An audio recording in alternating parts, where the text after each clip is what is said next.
F5. F5. Okay, our next presenter with the study entitled Improvement of Recovery Process for Display Metal Frame at Foam Manufacturing Company, Ms. De Los Reyes Mary Jane.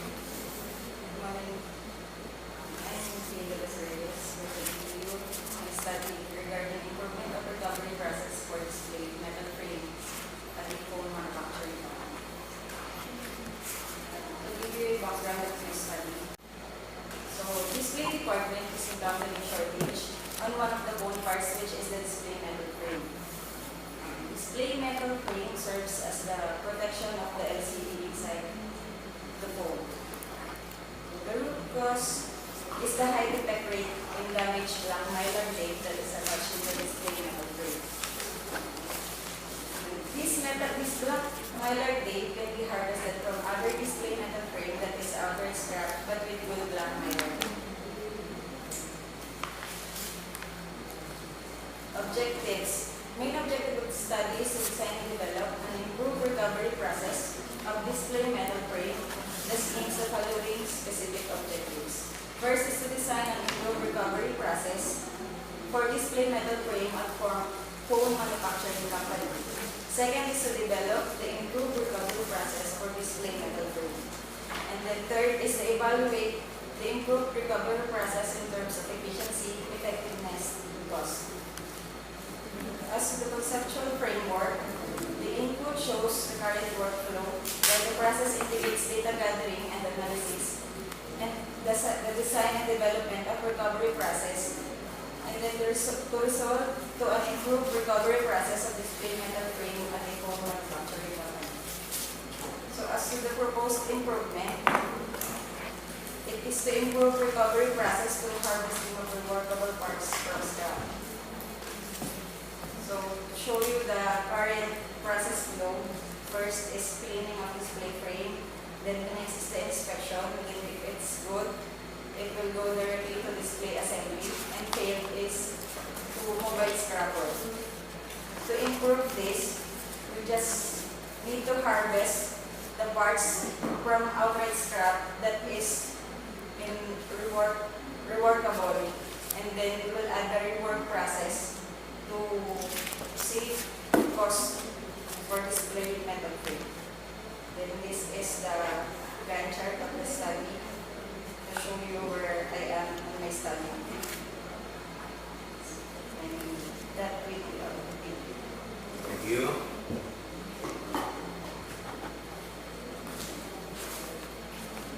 Recovery process. Metal frame, display metal frame. What company do you work, ma'am? Phone company watch. At us, as well. Okay. And will you please give me an idea of what is this display metal frame? Display metal frame is the metal part that is attached at the back of the LCD. It is not seen. At the back of the LCD. Yes, sir. No It's connection. inside the- No connection at all about the phone. Meron sir, kasi yung the black mylar tape is attached directly to the phone's 3D touch. So the 3D touch will not function if without the black mylar tape.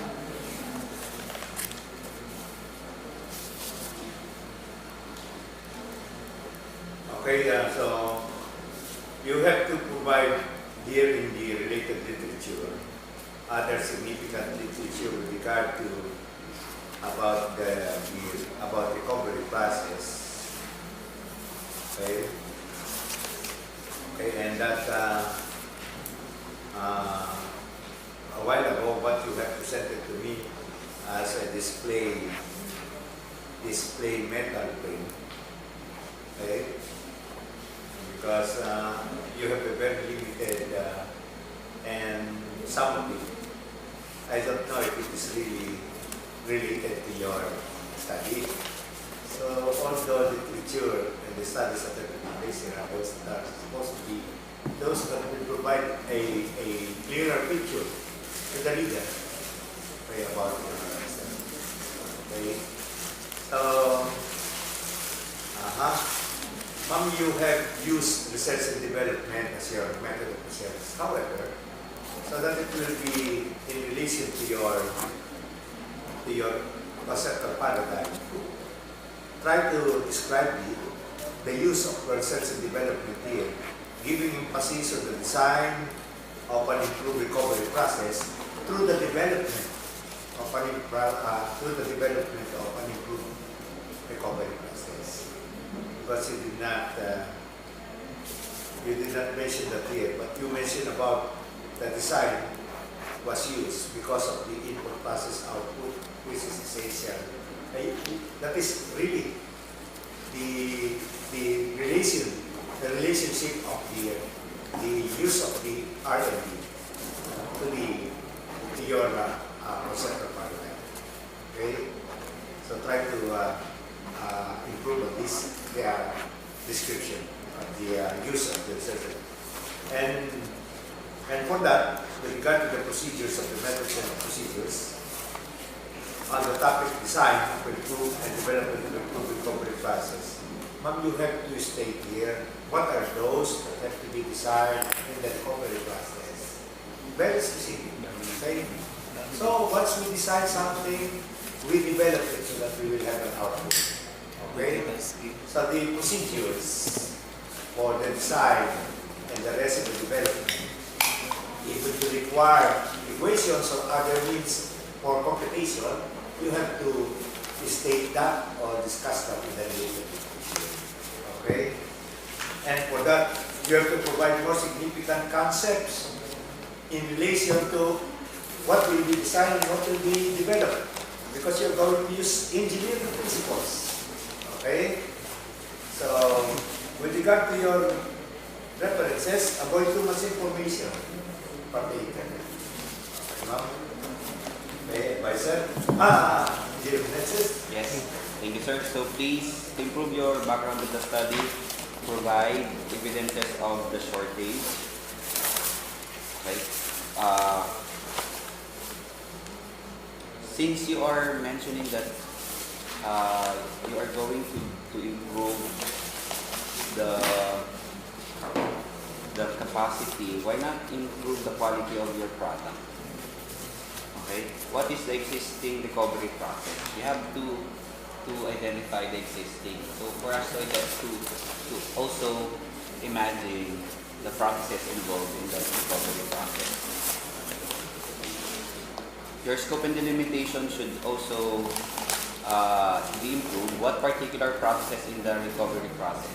How many processes involved? Only the display. Display frame lang yung ginagawa sa recovery process.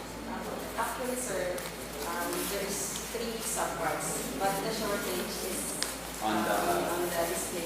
Yun. So you have to make mention of that. So enumerating the process on the recovery, you can present that there are 3 processes involved, and these are the following. So, but most of the time, the problem occurred in this particular process. So that should be realigned in your when you present that in your background of the study, in your scope and delimitations, it should focus on that particular process. Diba? That will be your focus of the study, improving that particular process. Add more relevant literatures and studies related to the study, process improvement, time and motion study. Do you have recorded takt time and standard time for each process? Yes, sir. Still ongoing. Usually, yung for that particular process of the focus, how much time do you spend for that particular process? Give me a range lang. For every unit. Actually, sir, it takes para Yung buong process. Mas 10 minutes. 10 minutes. So dapat may mga series of observations ka, and then we'll check based on the different process involved, alin ba dito yung mga kailangan i-improve. Is there any introduction of tools or jigs in the process? Yes, sir. So yun, Cleaning cleaning jig. So anong itsura ng cleaning jig? actually, it's made of parang styrofoam na Okay. material. Is that the publication will be done? Ano, it's a new jig or an improved jig lang? New jig siya, sir, because the process is just the newly introduced process, so there is a lot. Okay. So at least this will be part of the improvement on that particular one. So yun. So you have to include jigs and tools kasi that's still part of industrial engineering under operation. The introduction of jigs and tools, but don't focus on the fabrication, but particularly on the design. So what dimension are you going to propose? What materials? Because you are the one who knows what is the minimum requirement for that jig. So since you have made mention that, so please include that in your methods and procedures. So research design muna tayo. Methodology. So research is one of the focus in presenting your research design. Aside from the type of research design or design of research that you're going to explain. Sabi nga dito, R&D. So another thing that you have to pound on the research under research design is the methodology that you're going to use. So we are pertaining to, like for example, with the use of time and motion studies, that will help you to determine the processes that are not considered or that are non-valuable, and then furthermore, processes that will be improved or blah blah blah. So you have to make mention of that. And also, sa design, sabi ko nga sa iyo, you have to include time study since you are conducting naman observations. Diba, nagtatakal naman kayo. So you can compute for the time study and for the jigs and tools.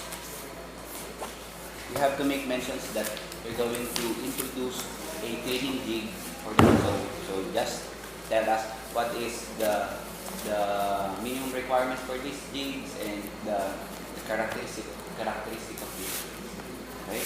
So in terms of development part, so we are expecting that we should, at the end of the project, we should be able to produce work instruction. Work instruction ba ang ginagamit sa company? Yes. Yeah. So, but this work instruction should be properly signed by your immediate superior because that's the standard. Before you actually perform the process that was being changed, there should have a work instruction, diba? And then meron pang mga training pa yun, diba? Really, so you have to record that based on your study. Kailangan mo i-record yun. I-document mo that these are like for example, nagkaroon kayo ng training, mga operators ninyo dahil may binawa kang so try to document that. So, try to take a picture, try to have attendance of the operators or the inspectors na gumagawa ng process. Para at least lahat ng mga ebidensya na ginawa yung study is na andun. That would be all, sir. Okay, advisor please. Okay, all comments, suggestions are already written in your manuscript. So please review it for the improvement of your paper. So for now, thank you and congratulations. Please call Miss Miranda.